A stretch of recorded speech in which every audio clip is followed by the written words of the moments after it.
Idlithe eile a rang a dó, cha dahi the mór agus Paddy Kelly súdar an dár ag bon na Sraith, Corcaigh agus Cill Dara, idlithe 4-8.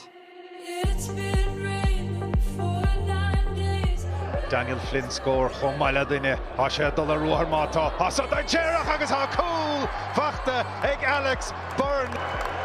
Is mar sin éalais dechan Daniel Flynn háspás ag Daniel slash céim ó Daniel well é nadathe sa líntán cá Tommy Welch ó cheantarc cad dhéana sé há fear sé ar leistigta ach ní sé wegan bart Tommy Welch ó cheantarc há colm a fiochan Jonas Bricke há coach breid in the arachtáirithe san well há pointí an a bhear fada gheistiguint sa tróna.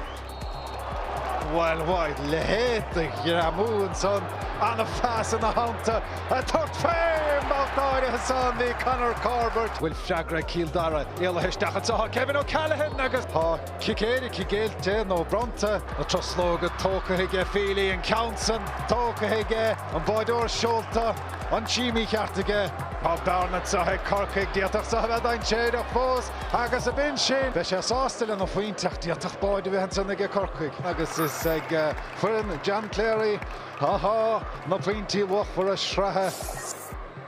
John Clary gave us an earful at halftime and deservedly so. We were slow enough to get off the mark there at the start, but a massive shift there with lads in the second half there. Me and Maguire there leading to the front, so yeah, big inspiration. We knew once we get the first win under our belt, it might be a base for something special. So look, hopefully we'll push on from here. I suppose you just have to block out the outside noise, and there's plenty true Cork supporters who will back us all the way. So we'll stick by them, and they'll stick by us.